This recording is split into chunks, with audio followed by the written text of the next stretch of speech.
कैसे हैं आप सब लोग। बहुत बहुत स्वागत आप सभी लोगों का।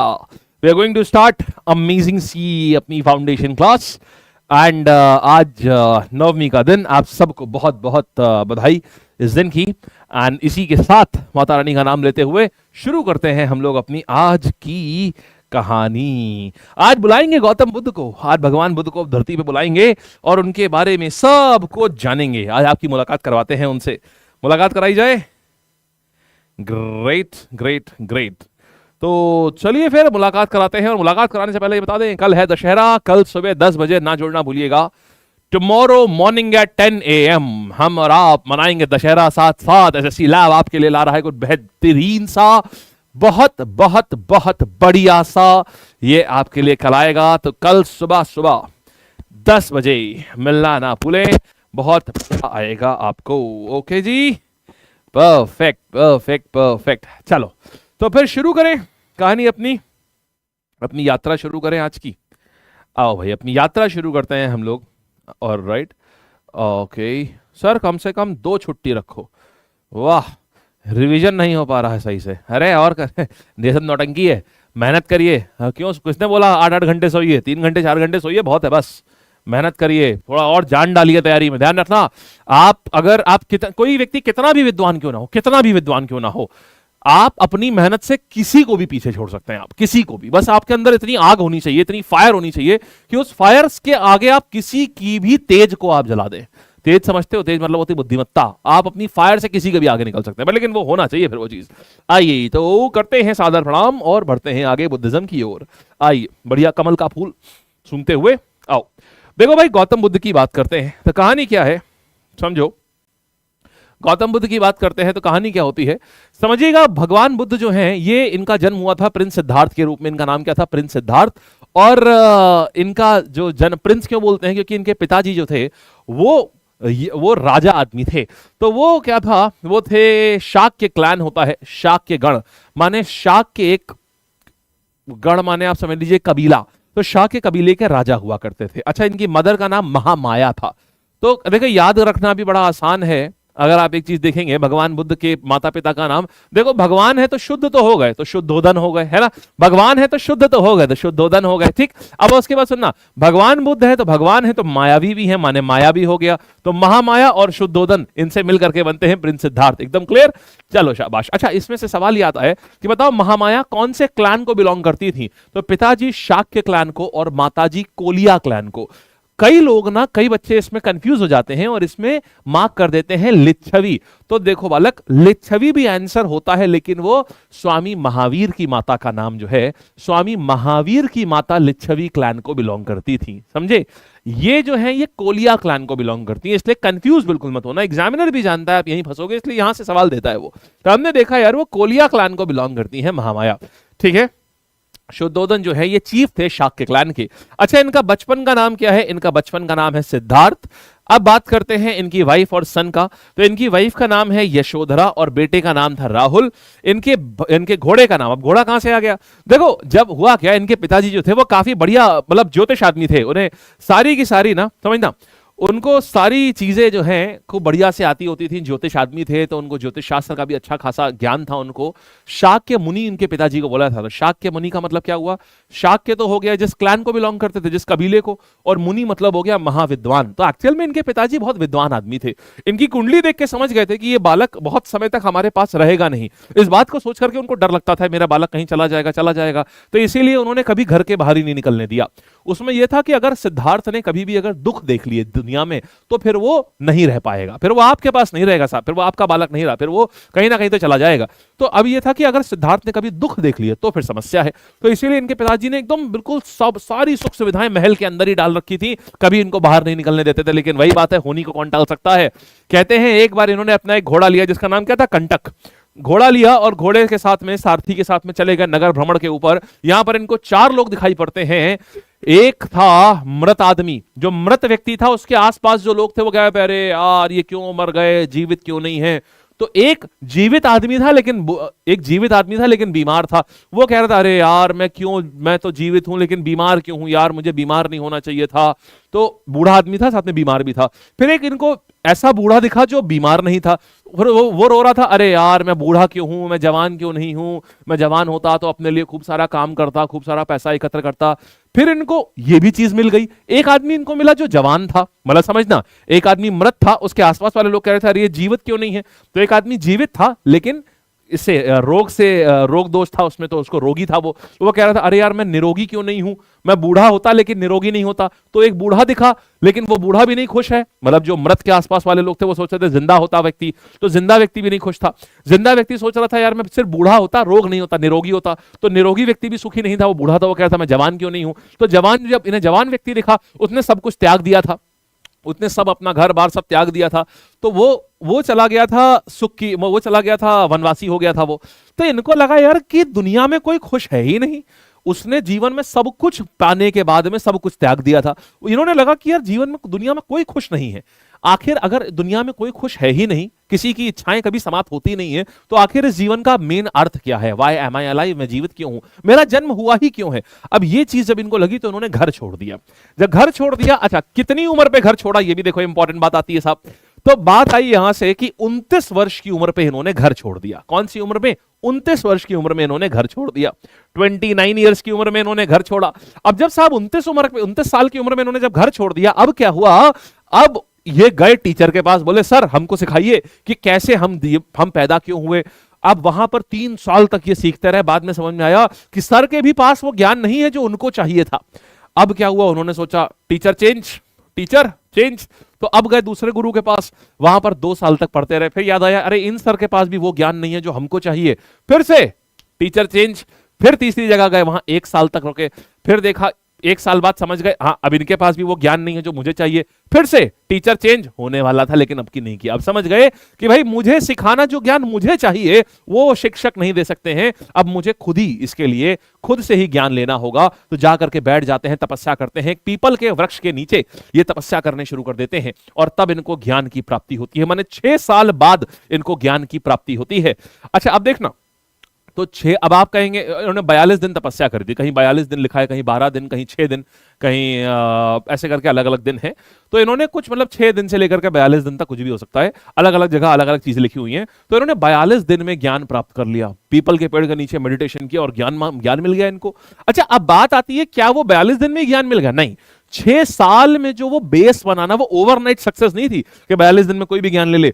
6 साल में जो उन्होंने अलग अलग टीचर्स के पास जाकर के जो ज्ञान एकत्रित किया ना, वो ज्ञान उनका बेस बना। उसके ऊपर जो मिसिंग पोर्शन था ना, उसके लिए सेल्फ स्टडी की आवश्यकता थी। तो इन्होंने मिसिंग पोर्शन के लिए वो अपनी सेल्फ स्टडी से इन्होंने कॉम्प्लीमेंट कर लिया, सक्सेस मिल गई। आप लोग भी यही किया करिए कि टीचर आपको रास्ता दिखा देगा, हम आपको रास्ता पूरा बेस बना दिया, लेकिन उसके ऊपर जो थोड़ा सा जो रिक्वायरमेंट है ना, वो आपकी अपने चलने की रिक्वायरमेंट है। कर लीजिए, आपको भी ज्ञान मिल जाएगा। भगवान बुद्ध की स्टोरी से हमें पता चलता है। अच्छा अब क्या हुआ? अब साहब 29 साल में इन्होंने क्या किया? घर त्यागा था। और अभी 6 साल बाद क्या हुआ? 6 साल बाद इनको ज्ञान की प्राप्ति हुई। माने ज्ञान की प्राप्ति कौन से उसमें हुई है? 35 वर्ष में इनको ज्ञान की प्राप्ति हुई है। याद रखना, ये सारी बातें बहुत इंपॉर्टेंट है। फिर सुनो, अब ये पैदा कौन से वर्ष में हुए हैं? देखना, ये पैदा हुए हैं 563 बीसी में, पैदा हुए हैं 563 में, और इनकी मृत्यु हो जाती है 483 बीसी में। मतलब जरा देखिए आप कितने वर्ष ये रहे हैं। तो ये रहे हैं एग्जैक्टली 80 वर्ष की आयु इनकी रही है। 80 इयर्स की आयु भगवान बुद्ध की रही है, 80 वर्ष की आयु। इसके बाद इन्होंने महापरिनिर्वाण बोलते हैं, अभी सब समझाएंगे क्या होता है। तो इन्होंने अपनी देह त्याग दी थी। अच्छा देखो, जब ज्ञान की प्राप्ति किसी को हो जाती है तो बुद्ध धर्म में बोलते हैं ज्ञान प्राप्ति का अर्थ होता है निर्वाण प्राप्त कर लेना। तो 35 साल की उम्र में बुद्धा क्या करते हैं? ये निर्वाण प्राप्त कर लेते हैं। क्या हो गया? ये निर्वाण प्राप्त कर लिया। ठीक। अच्छा, जन्म कब हुआ है? 463 बीसी में। मृत्यु कब हुई है? 483 बीसी में। ये मृत्यु का ईयर हो गया है। ठीक। अच्छा, 483 बीसी में मृत्यु हुई है। कहां पर हुई है? जन्म कहां हुआ था? देखिए, जन्म हुआ है किस जगह पर? लुंबिनी में जन्म हुआ है। कई बार यहां पर लुंबिनी नहीं दिया होता है तो कपिलवस्तु दिया होता है। अब लोग कंफ्यूज होते हैं कि लुंबिनी में या कपिलवस्तु में। अरे लुंबिनी एक छोटी जगह है, कपिलवस्तु का पार्ट है वो। तो लुंबिनी या कपिलवस्तु दोनों ही बातें एकदम सही हैं। प्राण कहां त्यागे हैं? प्राण किस जगह? कुशीनगर में त्यागे हैं, उत्तर प्रदेश में। तो जो जन्म हुआ है वो है नेपाल में, प्राण त्यागे कहां पर है? उत्तर प्रदेश कुशीनगर में प्राण त्यागे हैं। इतनी बात समझ में आ गई सबको।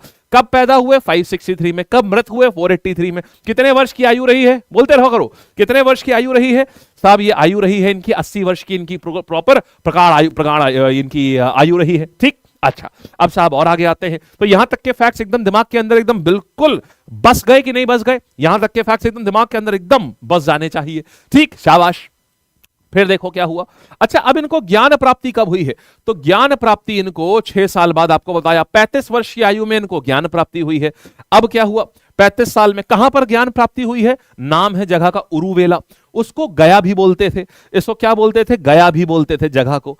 तो गया में इनको ज्ञान मिला, ज्ञान को बोध भी बोलते हैं, इसीलिए जो गया है वो बोध गया बन गया। ठीक, गया में इनको ज्ञान मिला तो ज्ञान को हम बोध भी कहते हैं, इसीलिए गया बन गया, बोध गया बन गया। ठीक, ये गया बन गया बोध, इनको बोध मिला तो वो बोध गया बन गया। ठीक है, अच्छा, अब देखना नदी का नाम कौन सा था? नदी का नाम था निरंजना नदी। कभी कंफ्यूज मत होना, महावीर जो है, स्वामी महावीर, उनकी नदी का नाम था ऋजुपालिका। उनकी नदी का नाम था ऋजुपालिका, इनकी नदी का नाम है निरंजना। उन्होंने ज्ञान प्राप्ति करी 42 साल की उम्र में, इन्होंने ज्ञान प्राप्ति करी 35 साल की उम्र में। उन्होंने घर छोड़ा था 30 साल की उम्र में, इन्होंने घर छोड़ा 29 साल की उम्र में। ये कंपैरिजन बहुत जरूरी है, यहीं पर लोग फेल होते हैं।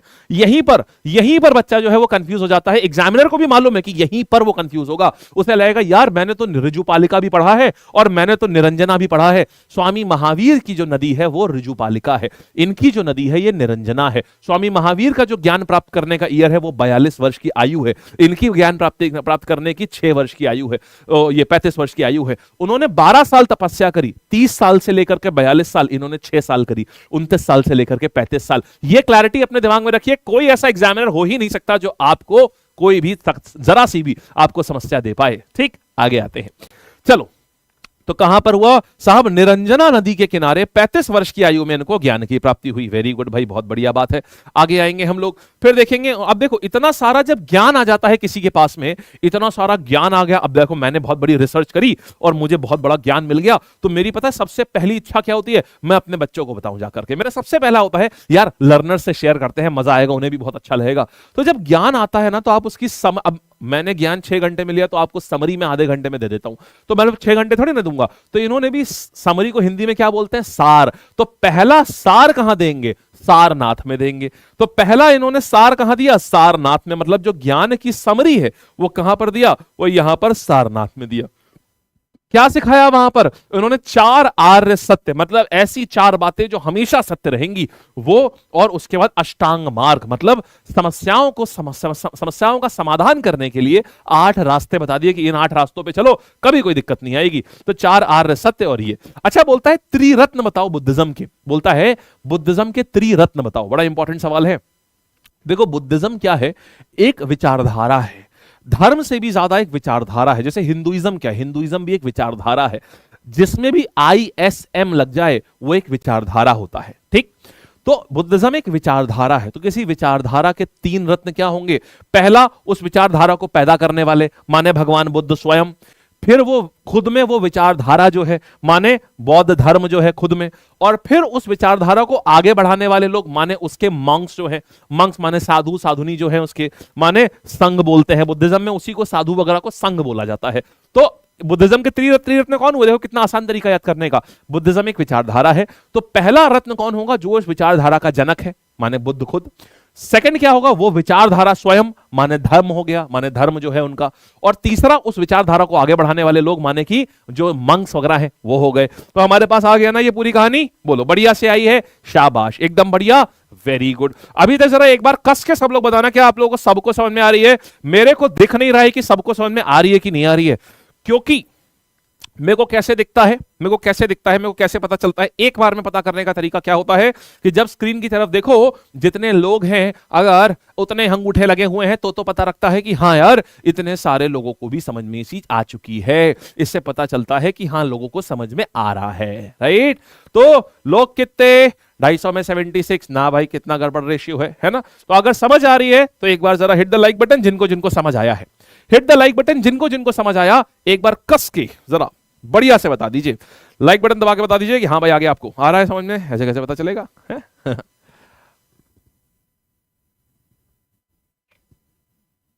सभी लोग जिनको भी समझ आया, शाबाश भाई जूही, बहुत बढ़िया, सारा आपने पूरी समरी लिखी, बहुत बढ़िया भाई, very good, everyone everyone everyone, शाबाश जिनको भी आया है।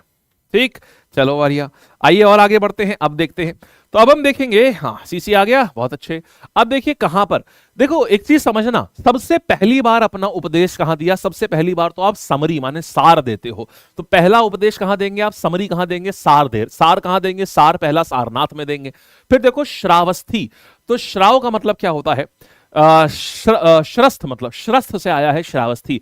श्रस्थ का मतलब जानते हैं क्या होता है, श्रस्थ मतलब होता है 100, तो ऐसी जगह जहां 100 सरमन का देश, जहां 100 बार उपदेश दिए हों, तो ये श्रावस्थी। तो सबसे ज्यादा उपदेश कहां दिए हैं, श्रावस्थी में दिए, उत्तर प्रदेश में है। अच्छा देखो, इसमें पहली बौद्ध पहली महिला जो कि भिक्षुनी बनी, भिक्षु बनी, तो इनकी ये कौन है, महाप्रजापति गौतमी जो है, यही पहली महिला भिक्षु बनी। ठीक, अच्छा अब समझना, अब ये बात समझ आ गई। अच्छा देखो, भिक्षु का क्या अर्थ होता है बुद्धिज्म में, ये भी समझो। हाँ जी, वेरी गुड, चलो very good very good very good, बिल्कुल सही है, बिल्कुल सही है, लिखते रहिए कमेंट सेक्शन में, बहुत अच्छी बात है। अच्छा आप देखो, भिक्षु का अर्थ क्या होता है, भिक्षु कैसे बनते हैं, क्यों बनते हैं, ये भी सब समझिएगा।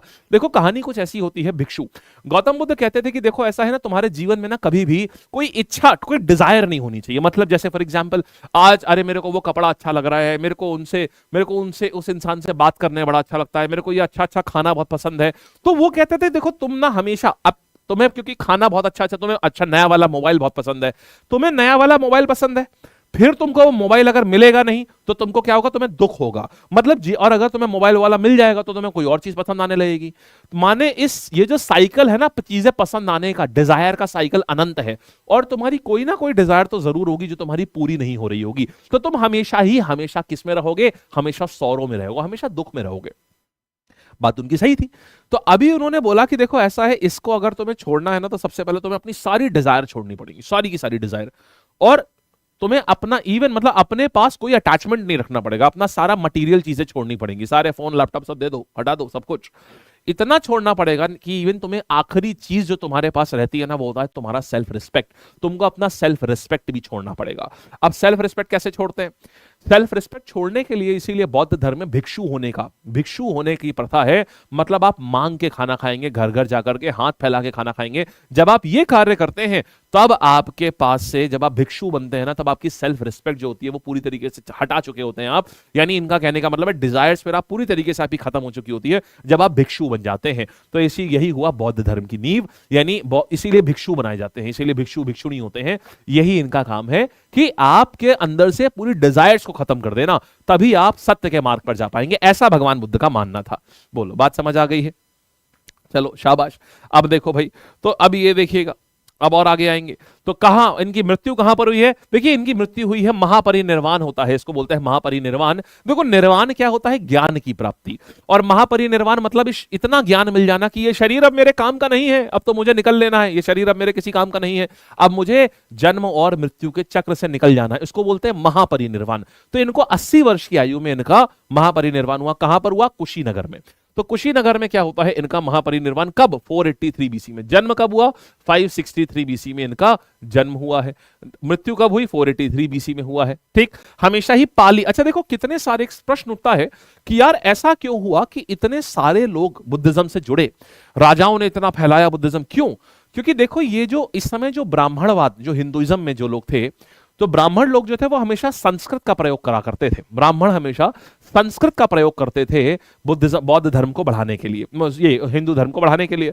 संस्कृत किसी को पढ़ने में नहीं आती थी, तो जितना भी हिंदू धर्म था वो सब ब्राह्मणों के, ऐसा हो गया था कि ब्राह्मणों के द्वारा ही आप समझ सकते हैं, नहीं तो नहीं समझ सकते। तो लोग जो कॉमन लोग थे ना, वो हिंदू धर्म से दूर होते जा रहे थे। क्यों? क्योंकि वो ब्राह्मणों के ऊपर आधारित था पूरा। वही बताएंगे वेद में क्या लिखा है, वही बताएंगे, जो वेद पढ़ भी वही सकते हैं। इन्होंने क्या किया, इन्होंने सारी टीचिंग नॉर्मल भाषा में। फॉर एग्जाम्पल अगर अभी यही लेक्चर ना, मैं if I switch into complete English, अगर मैं पूरी तरीके से इंग्लिश में स्विच कर जाऊं ना, आधे बच्चे देखेंगे खाली इसको। क्यों? भाषा समझ में नहीं आ रही है। लेकिन मैं नॉर्मल हिंदी भाषा का प्रयोग कर रहा हूं जिससे कि हर व्यक्ति समझ सकता है।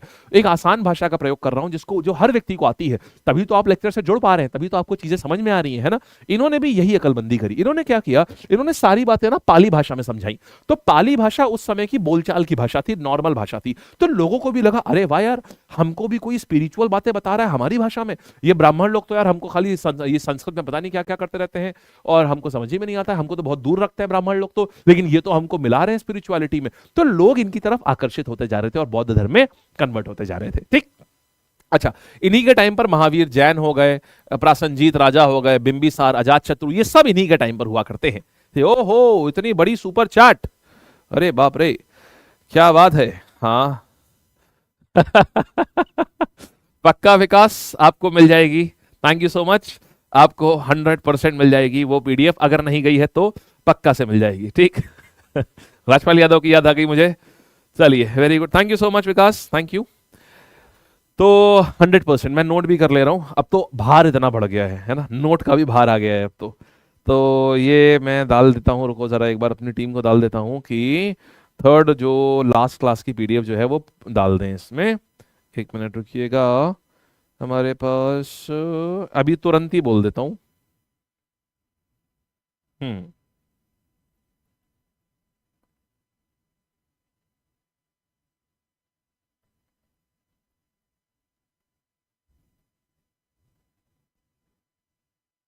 बोल दिया, आ जाएगी अब आपके पास अभी तुरंत ही। ठीक है, आ जाओ। और नहीं, पार्ट 2 अगर सब आ चुका है, पार्ट 1 पार्ट 2 सब आ चुका है, ध्यान से देखिए, सब अवेलेबल है वहां पर, पार्ट 1 पार्ट 2। ओके, अच्छा आओ अब देखिए हम लोग बात करते हैं, चलिए हम लोगों ने कितना सीखा अब वेरीफाई करेंगे, बोलो तैयार हो, अब वेरीफाई करेंगे कि कितना है। आ जाओ, तो यहां देखते हैं, बताओ गौतम बुद्ध जो पैदा कब हुए हैं, कौन से ईयर, कहां पर पैदा हुआ, पहले ये बताओ कहां पर पैदा हुआ, मेरे को दोनों नाम बताना, ये दो नाम है ना, ये दो नाम है, क्या क्या दो नाम है, एक आएगा मेरा लुम्बिनी और दूसरा हो जाएगा कपिलवस्तु। ठीक है ना, यहां पर क्या हो जाएगा, इट विल बी लुम्बिनी और तीसरा क्या होगा, कपिलवस्तु। यहां पर क्या आ जाएगा, कपिलवस्तु, लुम्बिनी एंड कपिलवस्तु। ठीक है, दूसरा समझो। अच्छा, कौन से ईयर में पैदा हुए थे, ईयर इसलिए बहुत इंपॉर्टेंट है, इससे आपको ना जब आप आगे चल के महाजनपद और ये सब पढ़ोगे ना तो आपको मजा आ जाएगी इस चीज में। तो देखो, अगर हम बात करेंगे लुम्बिनी एंड कपिलवस्तु, तो अगर हम कौन से ईयर में हुआ ये, तो if I talk about the year, तो ये आ जाएगा 563 बीसी हो जाएगा मेरे पास में, है ना, बहुत अच्छे। फिर आगे आएंगे, अब बोल रहे हैं कौन से वर्ष में गौतम बुद्ध पैदा हुए थे, आहा ये आ गया, देखो फिर से कौन से वर्ष पैदा हुए थे और कौन से वर्ष में मृत्यु हुई थी, तो 563 बीसी में से, और कब मृत्यु कब हुई थी, तो 483 बीसी में इनकी मृत्यु हुई है।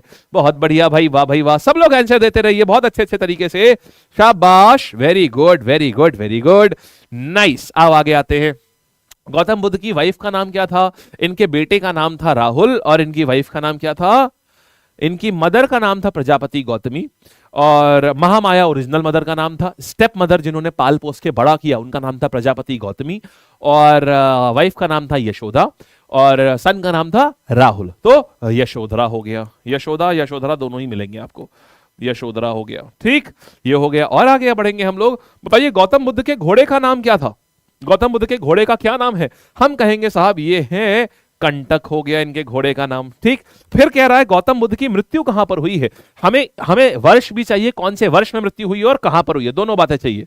वेरी गुड वेरी गुड, हाँ जी, महापरिनिर्वाण, बिल्कुल सही बात है। तो यहां पर क्या हो जाएगा, यहां पर इनकी मृत्यु कहां पर हुई है, इनकी मृत्यु हुई है 483 बीसी में, 483 बीसी में इनकी मृत्यु हुई है। यहां पर महापरिनिर्वाण अटेन किया है, और कहां पर, किस जगह पर, कुशीनगर में इन्होंने महापरिनिर्वाण अटेन किया है। तो 483 बीसी और कुशीनगर, उत्तर क्या आएगा, ये हो जाएगा कुशीनगर मेरे पास आ जाएगा। ठीक है, चलिए आगे आएंगे। अब बताइएगा गौतम बुद्ध को ज्ञान की प्राप्ति कहां पर हुई थी, तो ज्ञान की प्राप्ति माने वो जगह कौन सी आ जाएगी, उसको हम बोलेंगे, और कौन सी नदी के किनारे, तो उरुवेला नाम है, उरुवेला जो कि गया है आज के टाइम पर, क्या बोलेंगे इसको, हम कहेंगे उरुवेला, जो कि आज के टाइम पर हम इसको क्या कहते हैं, गया कहते हैं, बोध गया, बोध गया हो गया वो। और इसके बाद कौन सी नदी के किनारे, पीपल के पेड़ के नीचे, निरंजना नदी के किनारे, राइट। चलो कहां पर, पीपल के पेड़ के किनारे, और निरंजना नदी का नाम क्या हो जाएगा, इट इज निरंजना नदी के किनारे। ठीक बात है, चलो शाबाश। अब देखो आगे बढ़ते हैं यहां से, फिर बोल रहा है गौतम बुद्ध को किस वृक्ष के नीचे ज्ञान प्राप्त हुआ है, तो साहब ये आ जाएगा हमारा पीपल के वृक्ष के नीचे ज्ञान प्राप्त हुआ है। वेरी गुड यार, बहुत बढ़िया। आंसर सब लोग दो, ताकि पता चलता है कि हाँ एक एक व्यक्ति जो यहां बैठा हुआ है ना उसको रट गई ये सारी चीजें, बिकॉज ये सारे सवाल एग्जाम के हैं और आप लोग मस्त एकदम परफॉर्म कर रहे हो इस समय। चलो तो यहां पर क्या आ जाएगा, ये आ जाएगा भाई यहां पर वृक्ष के नीचे, ये पीपल के वृक्ष के नीचे इन्होंने किया था। ठीक, फिर बात करते हैं, बताओ पहला उपदेश कहां दिया था, पहला उपदेश माने देखो ज्ञान की प्राप्ति के बाद कौन से वर्ष में उनको ज्ञान प्राप्त हुआ था, इनकी एज कितनी थी, एज कितनी थी ज्ञान प्राप्त करने की, 6 साल उन्होंने किया था, 29 साल को घर छोड़ा था, 36 साल 35 साल में ज्ञान प्राप्त हुआ, निर्वाण प्राप्त हुआ, कहते हैं निर्वाण प्राप्त हुआ। और कहां पर हुआ पहला उपदेश, उसके बाद कहां दिया, सारनाथ में पहला उपदेश दिया, सारनाथ में पहला उपदेश दे दिया उन्होंने। फिर बताइए गौतम बुद्ध द्वारा दीक्षित पहली महिला भिक्षु कौन है, तो पहली महिला भिक्षु उन्हीं की अपनी स्टेप मदर माता प्रजापति गौतमी है। शाबाश, बहुत अच्छे। तो प्रजापति गौतमी, प्रजापति महाप्रजापति गौतमी, ये हो जाएगा इनका उत्तर। बहुत अच्छी बात भाई। फिर बात करें गौतम बुद्ध के निधन का वर्णन करने के लिए किस शब्द का प्रयोग किया जाता है, तो यहां पर प्रयोग किया जाता है ये महापरिनिर्वाण, महापरिनिर्वाणा, निर्वाणा। ठीक, ये हो गया हमारे पास में उत्तर। बहुत बढ़िया, आगे आएंगे। अच्छा अब देखो तो समझ गए ना, यहां पर क्या बोलेंगे जब अपना, अच्छा देखो बुद्धिस्ट ये जो इवेंट है उनको बुद्धिस्ट शब्दकोश में क्या बोलते हैं, सब कुछ छोड़ के जाने को। जब 29 वर्ष में ये सब कुछ छोड़ के जा रहे थे ना, उस इवेंट को क्या बोलते हैं, महाभिष्क्रमणा। सब कुछ छोड़ के जाना मतलब महाभिष्क्रमणा। पहला उपदेश कहां पर दे रहे हैं, ये उपदेश को क्या बोलते हैं, धर्मचक्र प्रवर्तन। तो ये हो गया धर्मचक्र प्रवर्तन पहला, इसको बुद्धिस्ट शब्दकोश में इसको धर्मचक्र बोलते हैं। क्यों ऐसे कहते हैं, जैसे भगवान विष्णु ने क्या किया था, अपना जो उनका सुदर्शन चक्र था उससे उन्होंने चारों दिशाओं में असुरों का नाश किया था, तो इसीलिए बोलते हैं कि अज्ञान रूपी असुर का नाश जो है ये धर्म चक्र, शब्द चक्र इसीलिए यूज किया। अज्ञान रूपी जो ये जो शत्रु है, असुर है, उसका धर्म का जो ये चक्र है, ये परिवर्तन मतलब हर तरह हर चारों दिशाओं में जाएगा, ये चारों दिशाओं में जाकर के इसका नाश करेगा, अज्ञान रूपी असुर का नाश करेगा ये ज्ञान। तो इसीलिए इन्होंने पहले सरमन को ये बोलते हैं। फिर उनकी मृत्यु को क्या बोलते हैं, महापरिनिर्वाण बोलते हैं। ठीक, अच्छा अब देखिएगा अब इन्होंने क्या किया, हाँ जी, ऑलराइट ऑलराइट ऑलराइट ऑलराइट, ठीक है, दूरबीन, बिल्कुल ऑलराइट, बिल्कुल सही दूरबीन, let me note that down. Alright, note कर लेता हूं, अभी हो जाएगा, इस चीज को भी देख लेते हैं तुरंत ही। एंड क्लास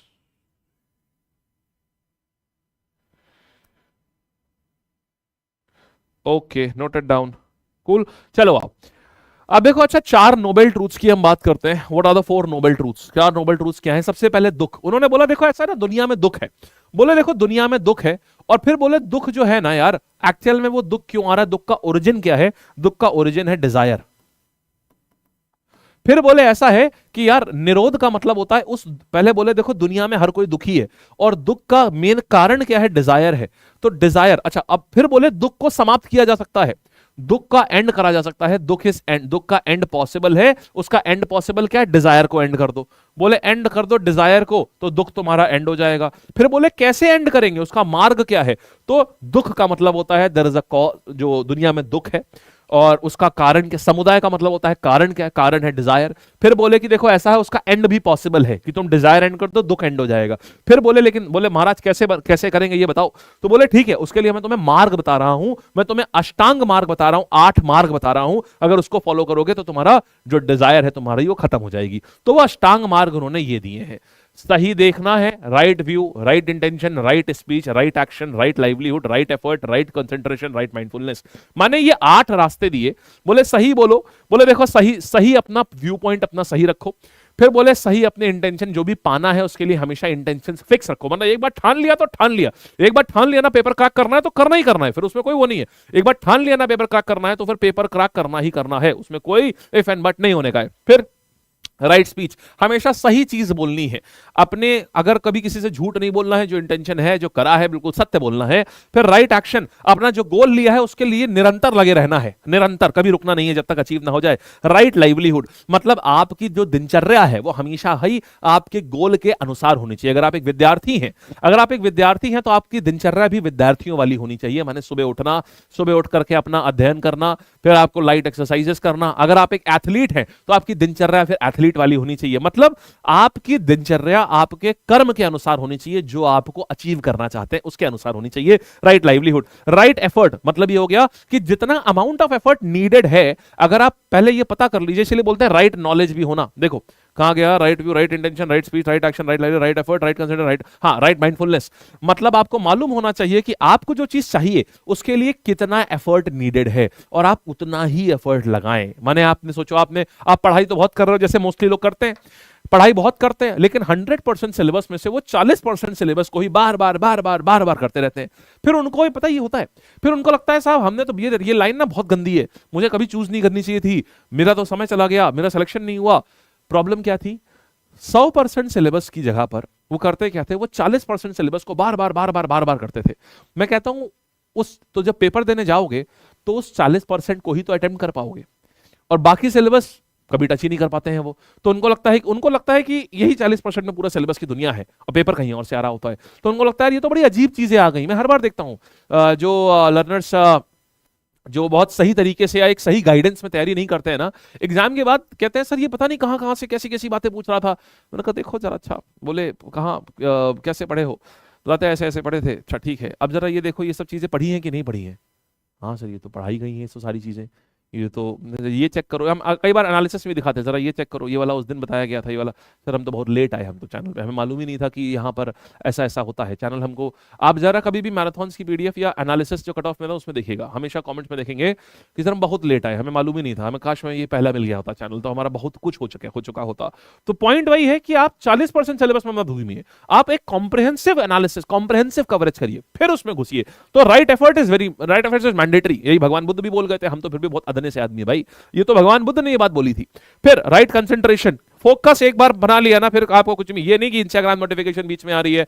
एक दिन में ना बस एक काम करना ना, आज एक छोटी सी एक्टिविटी बोल रहा हूं, आज हर बच्चा घर जाकर के ये नोट करना कि तुमने अपना फोन कितनी बार उठाया है पढ़ाई के बीच में। एक बार जाकर के, मेरे कहने पे ना, एक बार जाकर के इस चीज को देखना कि तुमने अपना फोन कितनी बार उठाया है पूरे दिन में, ये देखना। और उसके बाद क्या होता है, फोन उठाया, वहां पता चला साहब अभी देखना, जैसे ये वीडियो एंड होगा ना, उसके बाद क्या हो, कुछ लोग जो है उनको सजेशन में दिखा रहा होगा कोई टीवीएफ का वीडियो, कोई दिखा रहा होगा कि साहब वो एस्पायरेंट्स का सीजन 2 आ रहा है, कोई दिखा रहा होगा कि फलाने सर ने ये क्या बोल दिया।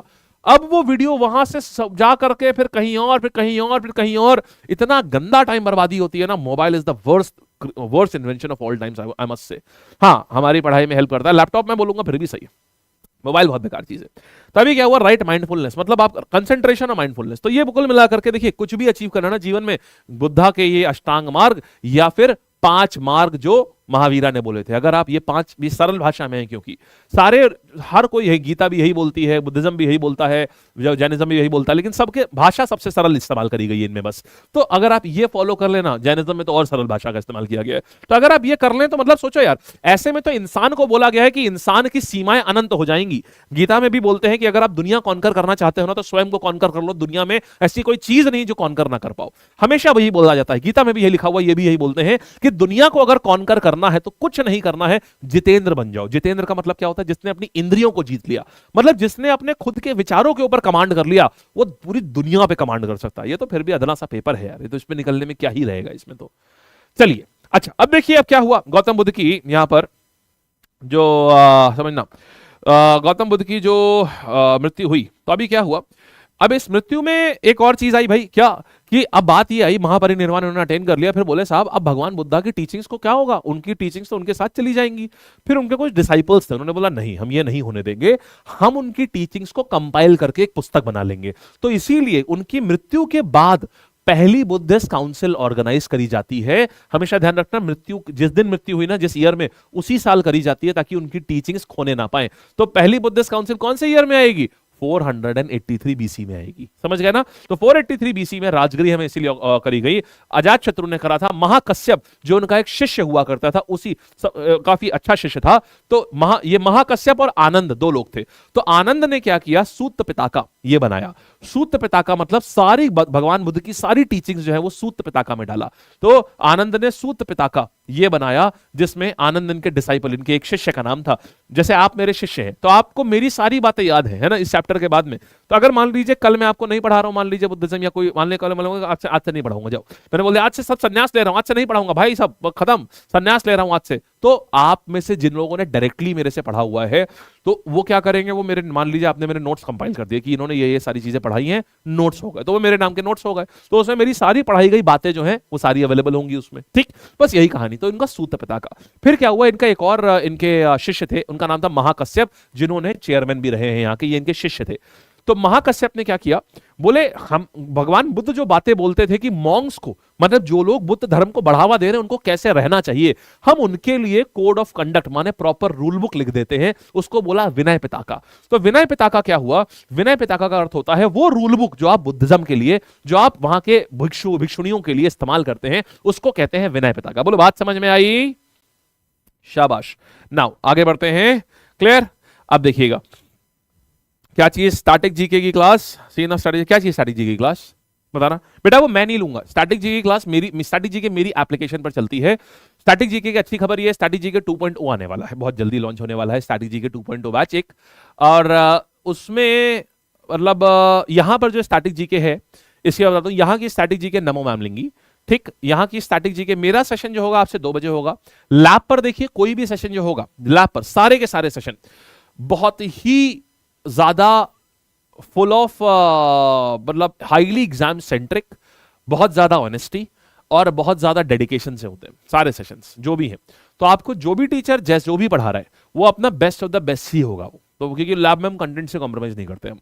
तो अभी एक ही आपका 6 बजे का जो सेशन रहता है, अब मैं देख लूंगा, अभी वो स्टैटिक जीके चल रहा है, वो जीके जीएस चल रहा है, क्योंकि अभी जीडी वालों के भी सेशन चल रहे हैं, तो हम इसको अभी चेक कर लेंगे कि इसमें क्या है, स्टैटिक जीके है या जीके जीएस। मैं ये भी नोट कर ले रहा हूं।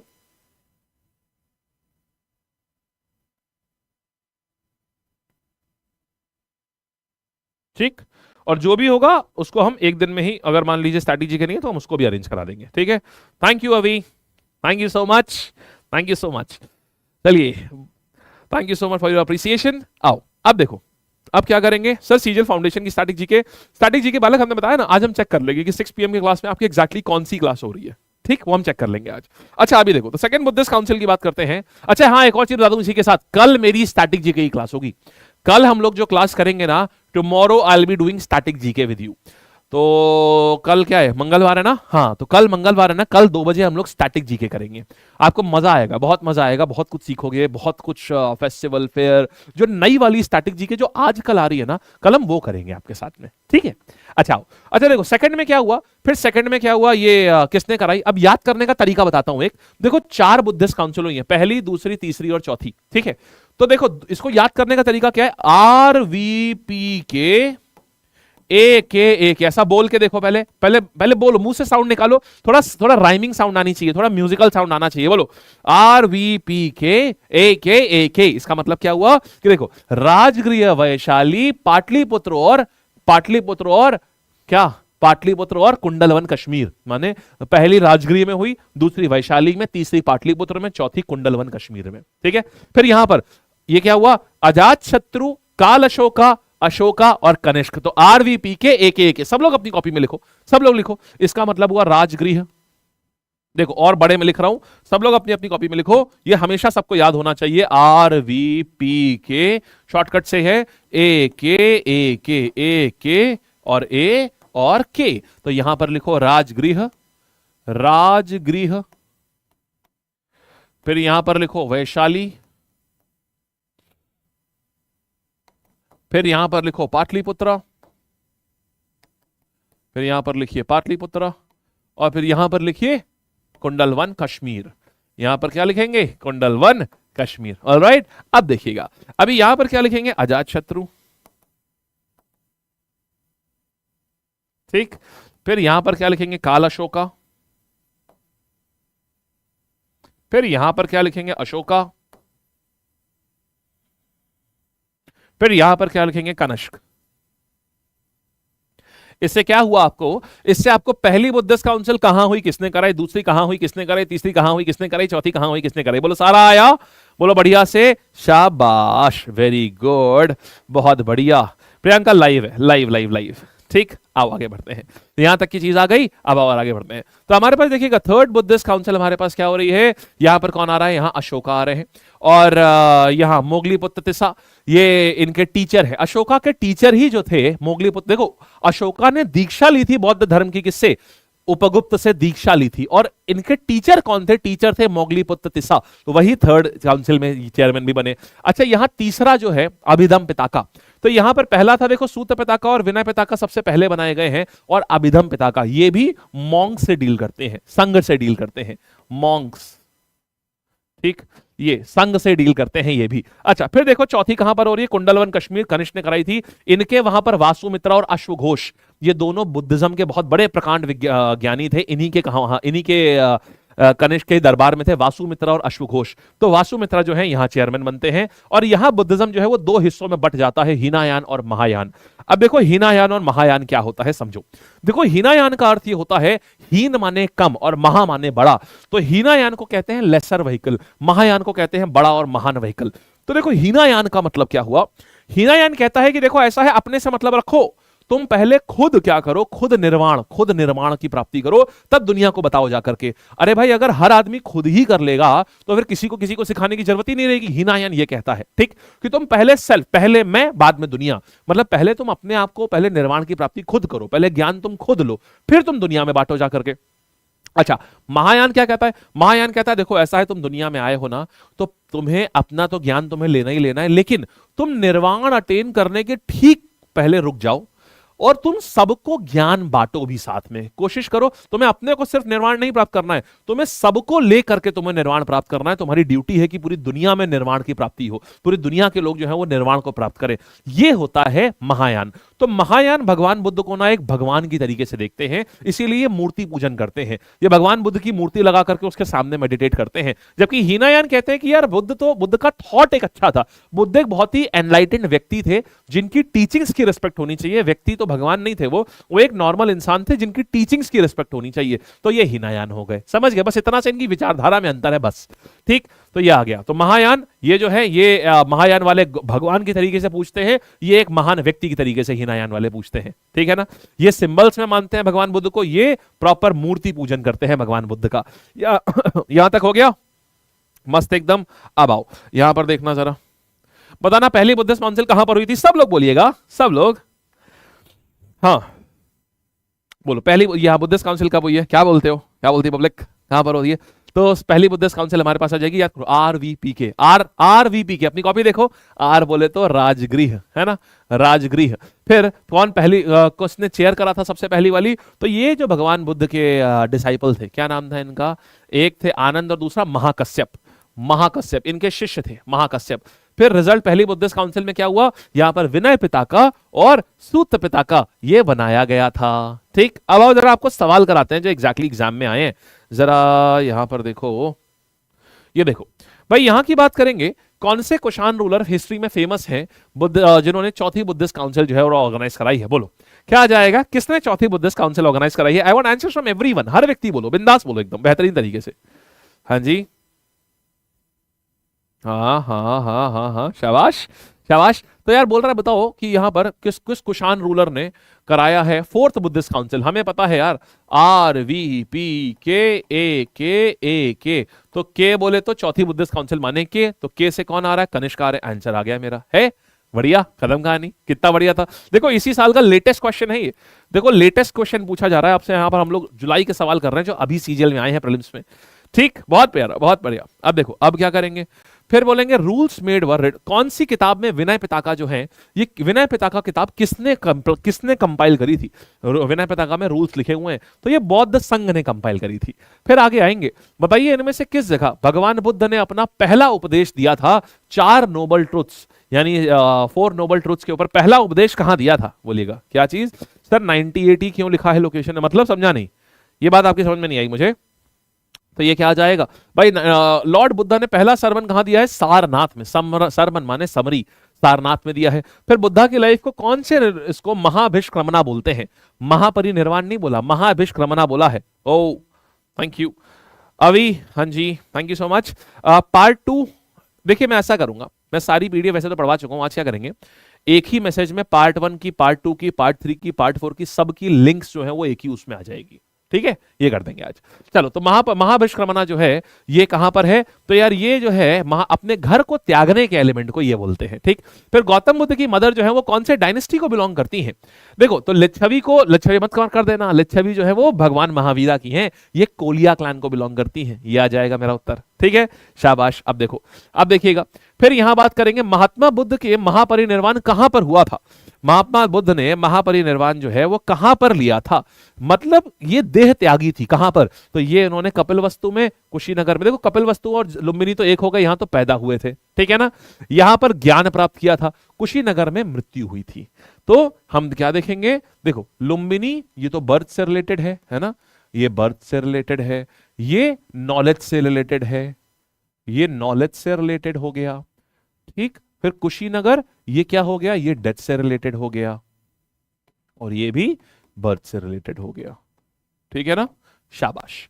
आगे आओ। महात्मा बुद्ध ने सबसे पहला सरमन कहां पर दिया है? महात्मा बुद्ध ने अपना पहला धर्म चक्र प्रवर्तन किस स्थान पर दिया? इसका मतलब क्या होता है? देखो, एग्जामिनर ने यहां खेला, यहां एग्जामिनर ने यह नहीं बोला कि पहला उपदेश बताओ, उसने बोला धर्म चक्र प्रवर्तन कहां बोला। लेकिन आप लोग इतने समझदार हैं, आपको तो हम लोग पढ़ा चुके हैं ना कि भाई धर्म चक्र प्रवर्तन का मतलब होता है पहला उपदेश। तो वो कहां दिया है? तो पहला उपदेश इन्होंने कहां दिया है? ये दिया गया है लुम्बिनी में, सारा पाटलिपुत्र में। ये लुम्बिनी में इन्होंने पहला, सारनाथ में इन्होंने अपना पहला उपदेश दिया है।